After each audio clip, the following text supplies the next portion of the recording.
The sins of our past hold us down. It's not until we're able to face our past that we're able to become better people. But just because we become a better person, does that mean we deserve forgiveness? Honestly, I have no idea. Forgiveness depends on the people involved, because sometimes hurting one person doesn't mean you're only hurting one person. The story that springs to mind that reflects this the best is the manga A Silent Voice. Most people only watch the movie, which is great, but the story you get from it is like watching the manga at 2 times speed, and it ends before you get the true conclusion. So today I want to talk about what was missing from the movie, and why even though it has bullying in it, I don't see any of the characters as good or evil, only broken people who failed to communicate. And since I have the collector's editions, we can see a bit of the mindset the mangaka had when she wrote some of the characters. If you've never seen the movie, or read the manga, then first off, please do. It's always best to experience it firsthand before hearing the thoughts of a random nobody, such as myself. But if you don't want to do that, that's fine. I'm not your dad. I'm not going to tell you what to do. I will try my best to explain things for you to understand. So I've broken up this video into 2 parts because there's so much to talk about in the story. And the first video will cover the first 4 volumes, and the second part will cover the last 3. With that out of the way, let's begin. The movie and the manga start the same, with our main character, Ishida Shoya, trying to find someone. This girl named Nishimiya Shoko, and when he finds her, the first thing she does is run away. While Shoya starts to chase after her, we get taken 6 years into the past to see why exactly she was so terrified. When he was younger, Shoya and his friends would do daredevil contests, like jumping off bridges into water, just to fight their boredom. The one thing Shoya hated the most was being bored, so he always tries to do something that he feels would help fight his boredom. Of course, Shoya's mom gets mad at this because her son is always coming home dirty, so the next time they do a challenge, Shoya leaves his shoes by a bridge, only for them to be stolen. Him and his friends find out who did it, and it's this kid that they call Deluxe, because he's fat. So with the help of another friend, Naoka Ueno, they lure Deluxe out and beat him up. Victory screech!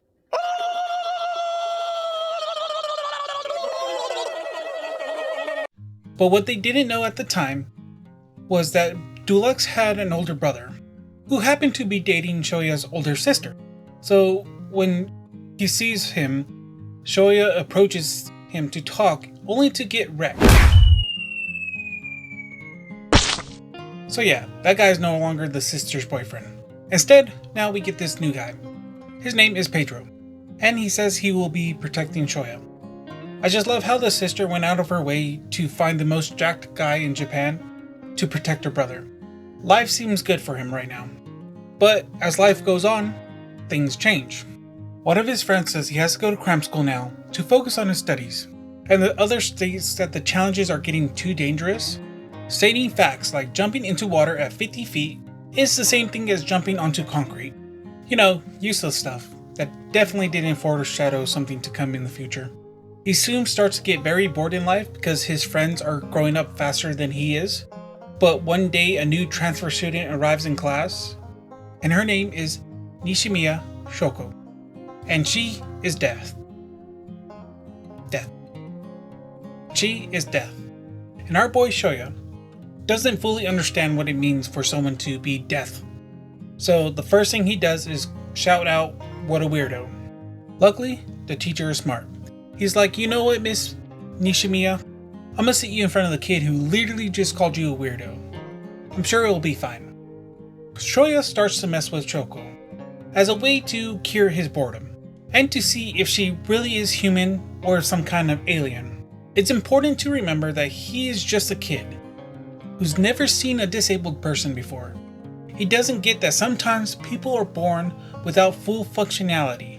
In his mind, this is all just a game to him. So he starts to try to test to see if Shoko really can't hear. He starts to mock the way that she speaks and just straight up tells her that she's dragging down the class. At first he did it because he thought it was funny, but then he started to notice something.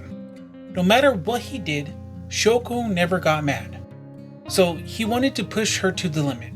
The harassment escalated to the point where Shoya was damaging Shoko's hearing aids, even causing Shoko to bleed. But no matter what he did, she never got mad, only apologized. Shoya didn't understand. Why wasn't she getting mad? Why was she the one apologizing? This caused him to get madder and kept bullying her, unaware of the drastic shift that he's about to have in his life. After months of bullying, the principal came into the class to talk about the bullying. Shoko's mom reported the bullying because Shoko's hearing aids kept being either missing or destroyed, and the damage racked up to a total of 1,700,000 yen, or at the time of the serialization of the manga, 16,600 USD. At the time of the translation of the manga, that's about 14,000 USD. But nowadays, when you look, it's about 10,000 USD. Yen, are you doing okay? I'm sure the kids didn't actually know how much money that was, but I'm pretty sure they knew that it was a lot of money. So everyone shifted the blame onto Shoya. I know, I talk like only Shoya was the one bullying, but he wasn't the only one. When Shoko first showed up, the class was very excited, but they didn't know what having a deaf classmate was going to entail. So they started off being like, sure, we'll help you, but slowly started to shift into, oh my god, you're so needy and annoying, leave me alone. So because of that, none of the class thought that Shoya was doing something bad. It was more like that's what you get for slowing us down and causing us the choir competition. But when it came time to face the consequences, everyone took the easy way out and threw Shoya under the bus.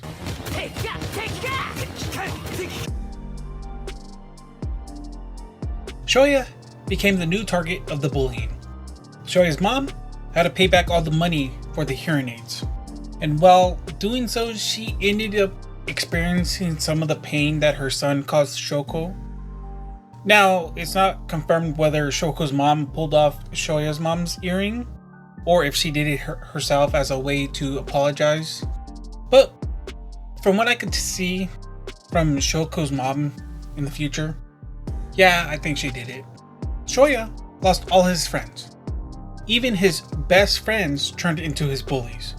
And in order to not worry his mom, he started to pretend that everything was fine. Clothes got messed up? Don't worry, mom. I was just playing with friends. Anyways, I'm gonna go upstairs to eat the cake with my friends. That was very sad. He just wanted to not be bored. And well, now he doesn't have to worry about that anymore. So now everything should be good for Shoko, right? Shoya's the new bullying victim and he's already promised his mom that he won't be bullying her anymore. So now she can live a normal life, right? No.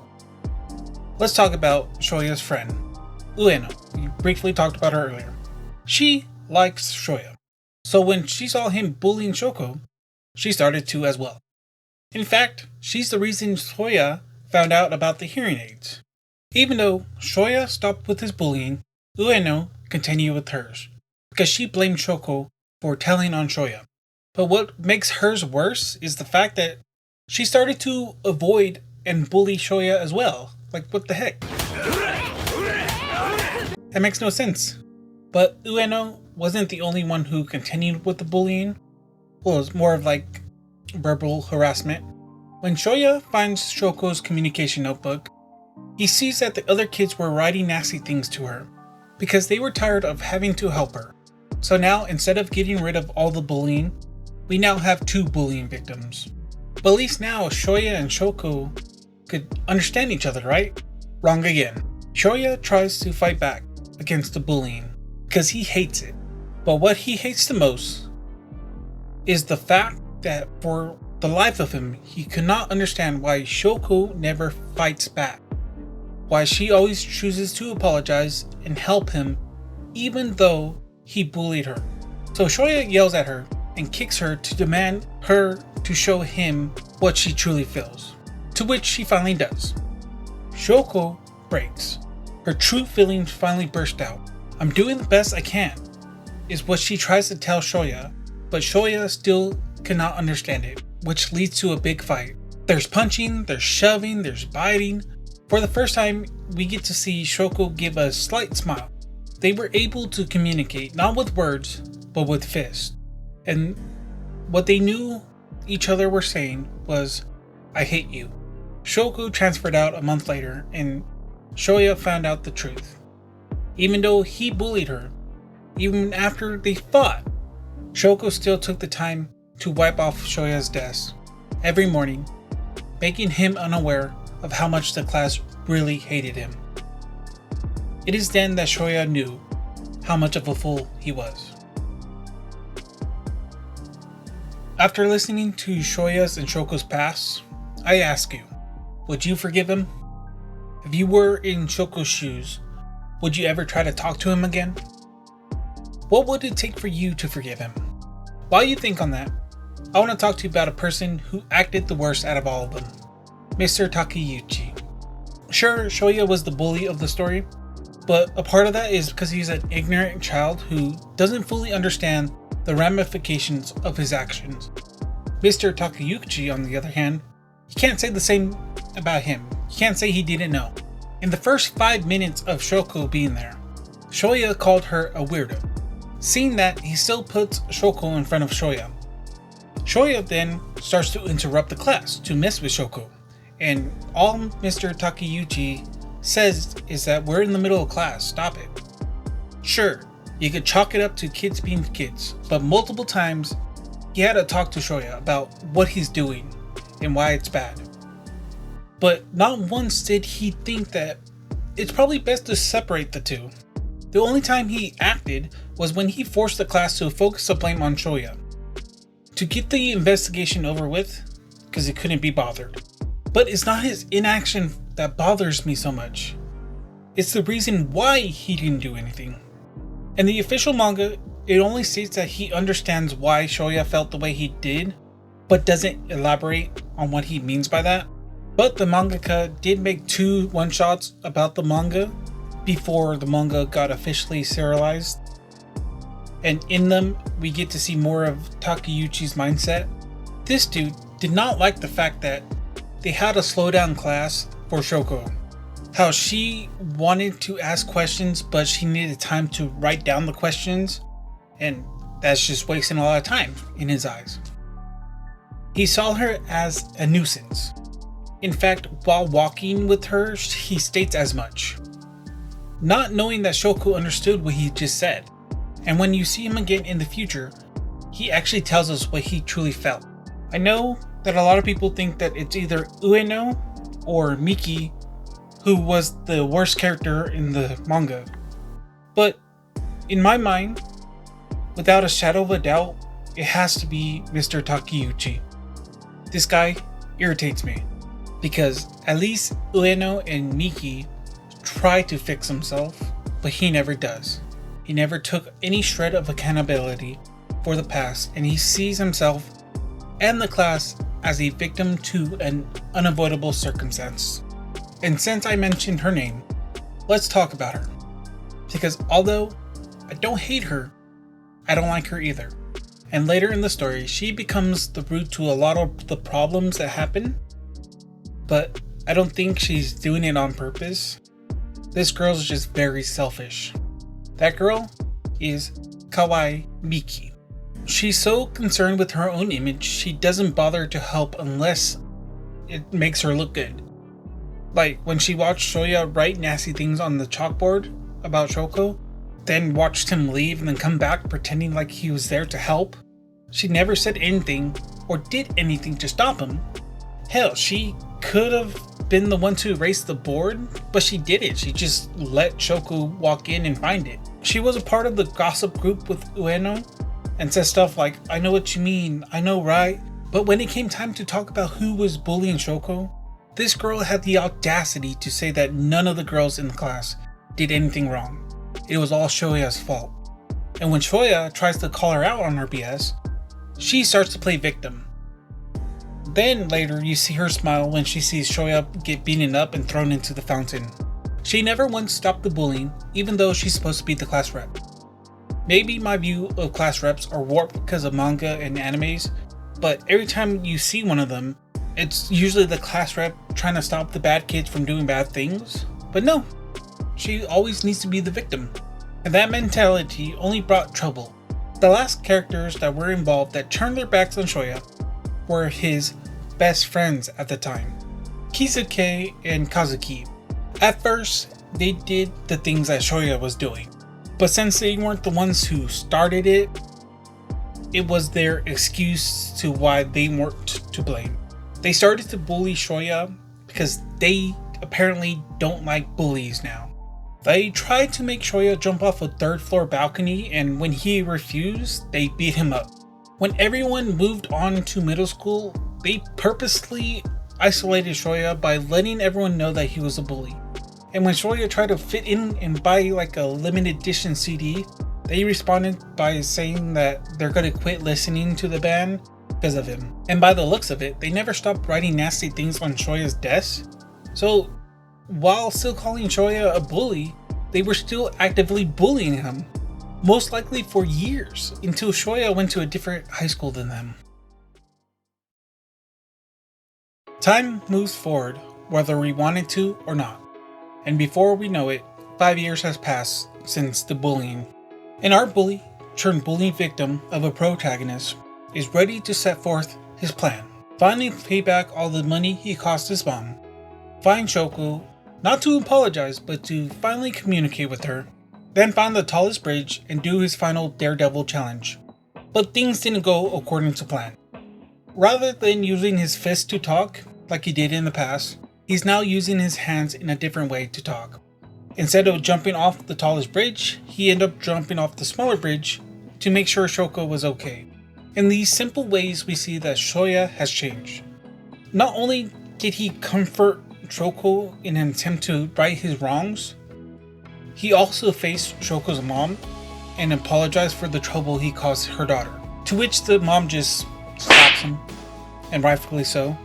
Shoya knew that it was not enough for him to make amends, and that he needed to truly fix the mistakes of his past in order to be forgiven. So why did Shoko jump into the river to save that notebook that had all the bullying on it? That notebook was her communication notebook. It's what she used to talk to people and so they could talk back to her as well. So it's to signify her ability to talk to the class. And at first, everything was fine. Class was helping her out, they were having a good time with Shoya kind of bullying her, but the class themselves was communicating with her. But then everything changed and the class slowly started to get annoyed and started to insult her. But she didn't get rid of the notebook. It wasn't until Shoya threw it into the fountain that she realized that no matter how hard she tried, people didn't want to talk to her. So she gave up and left it in the fountain. Then Shoya found it later when he was pushed into said fountain. So Shoya, bringing it to her years later, is telling her that he is finally ready to talk to her. So the movie follows the main plot of the story, but it cuts out a lot of the smaller details, and those details are not very important by themselves, but the further you get into the story, the more connected to the story those details become. Take Yuzuru, for example. The movie doesn't give us her background, but we get to see why she is the way she is in the manga. She's seen her sister get bullied even before Shoko ever met Shoya. So she got used to protecting her sister at a very young age. And each time Shoko would try to protect her as well. And never once did Yuzuru saw Shoko get mad. That was until Yuzuru confessed that she made that post about Shoya jumping off the bridge, which led to his suspension. That led to Yuzuru running away and Shoya finding her later in the playground. In the manga, Shoko tries to find Yuzuru and ends up getting lost because of it. To which Yuzuru, her mom, and Shoya go searching for her and find her. This was a significant scene that should have been in the movie because it showed Shoya slowly start to chip away at the anger of Yuzuru and her mother. The mother doesn't accept him still and tells him that no matter what he does, he cannot erase the pain that he caused Shoko. But even though Shoya's ride was right there, she still chose to leave him an umbrella. And Shoya's mom got to see her son using sign language, realizing that he is trying to fix his past mistakes. When it comes to fixing past relationships, we need to talk about Miyoko. Miyoko was the only person in the elementary who wanted to be friends with Shoko. But after a little pressure from Ueno, she ran away and stopped coming to school. But Shoya ended up tracking her down so that she could finally reunite with Shoko. Once this happened, they went to karaoke together. Here, Shoya realized that he was still kind of treating Shoko as if she needed to be dealt with extra care.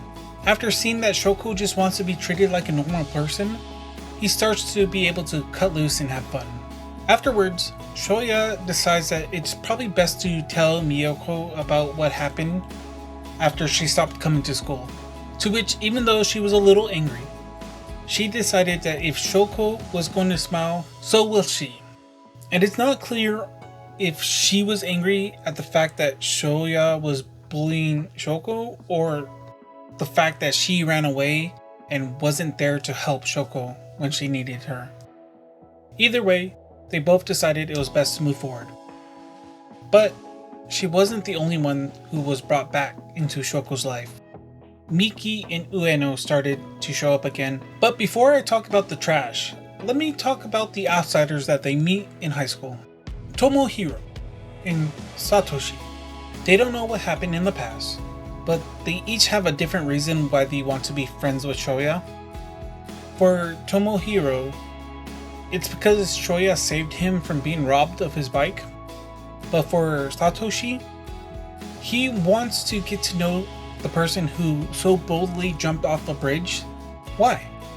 Because if he gets close to Shoya, then he could start to feel normal. This guy's story is that he was made fun of because of his thick eyebrows.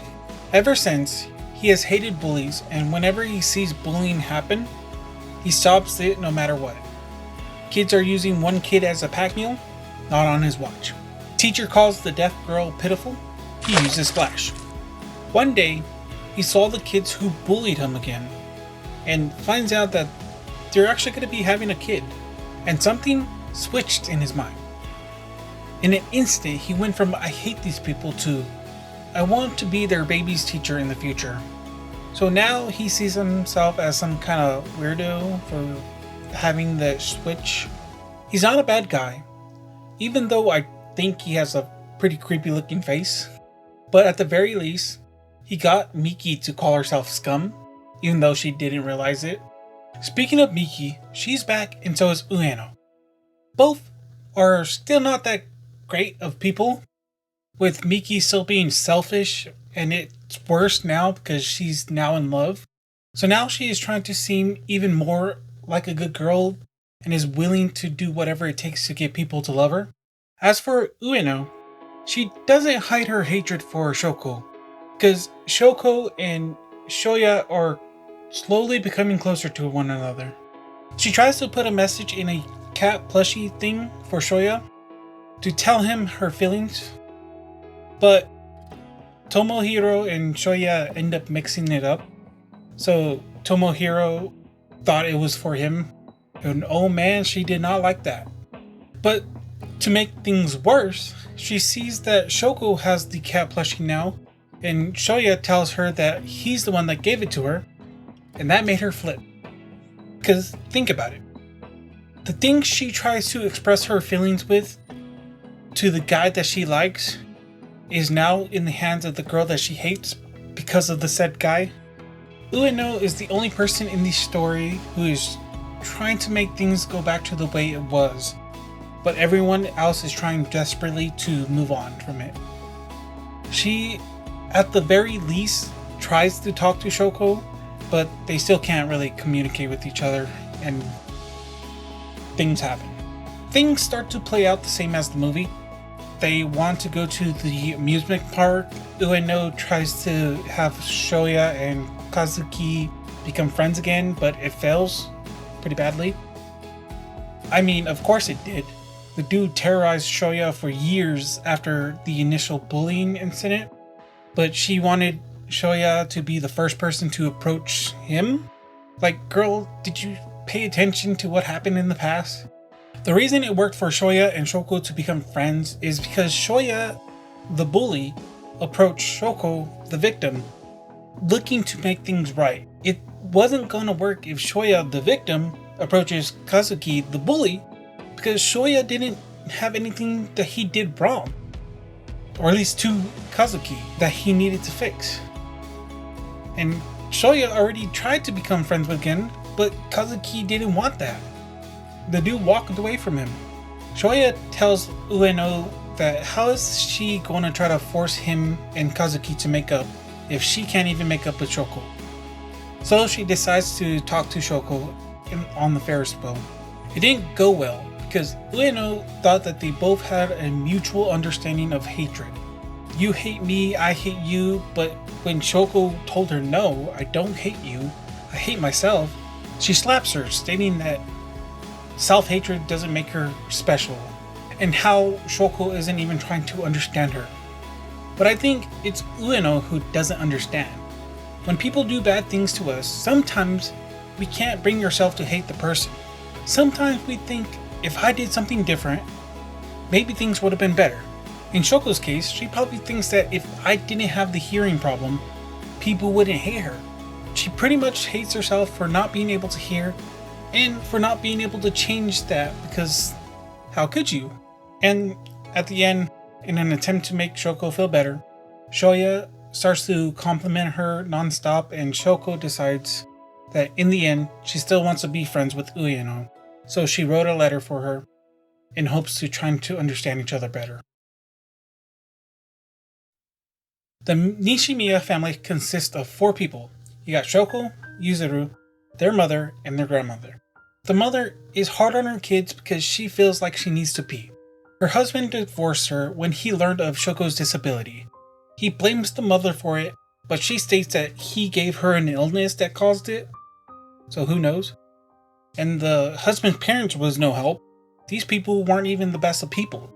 A part of me is sad that that part of the family doesn't want to be with Shoko, but then another part of me is kind of thinks it's for the best because these people weren't really the greatest people, so they probably wouldn't be that good of an influence on her.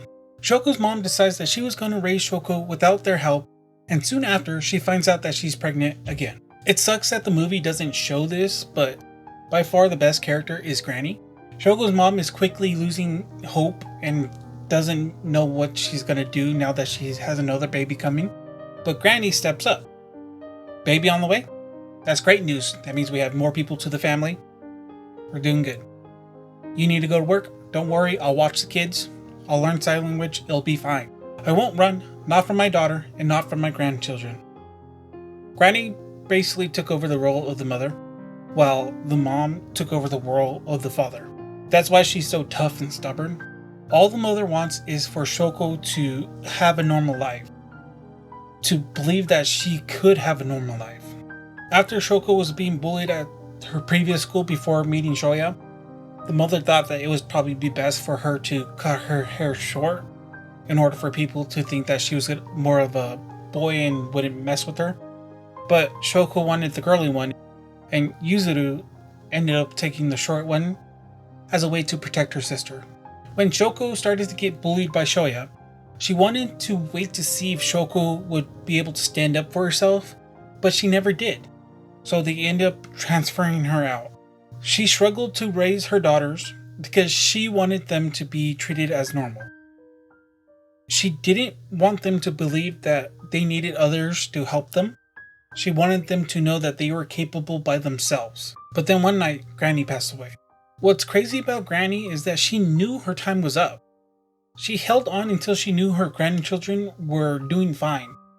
Her grandchildren were finally kind of enjoying life now. When she saw this, she knew that it was okay for her to move on. But before she even passed away, she decided to leave Yuzuru a note, because she knew that Yuzuru didn't have the best relationship with her mom. And in the movie, Yuzuru is the one that sees her mom crying, but in the manga, it's Shoya who sees the mom crying.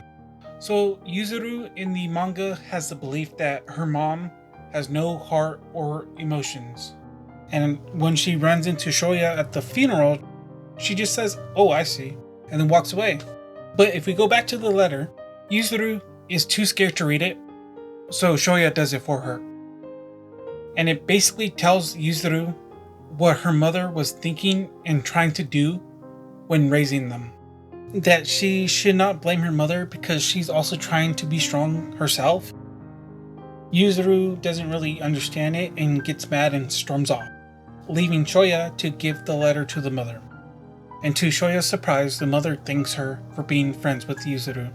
Once again, showing us that Shoya is slowly but surely earning the forgiveness of Shoko's mom. Like I said in the beginning of the video, just because you're hurting one person doesn't mean you're only hurting one person. You're hurting their family, and now they have to think of a way to protect their family member. You're hurting your family because they don't remember raising you that way. Life never is as simple as 1 + 1. So before you do anything stupid, try to think about who else could be hurt by your actions. But that is going to be it for part 1. I pretty much only covered the first 4 volumes, and in part 2 I'll cover the last 3. There's still a lot to talk about, like the falling out, the free fall, the true conclusion, and details that were told to us in the first 4 volumes that will connect to the later 3. So while I'm working on part 2 and trying to get that out as fast as I can, let me know below. Have you already read the manga? Or have you only watched the movie?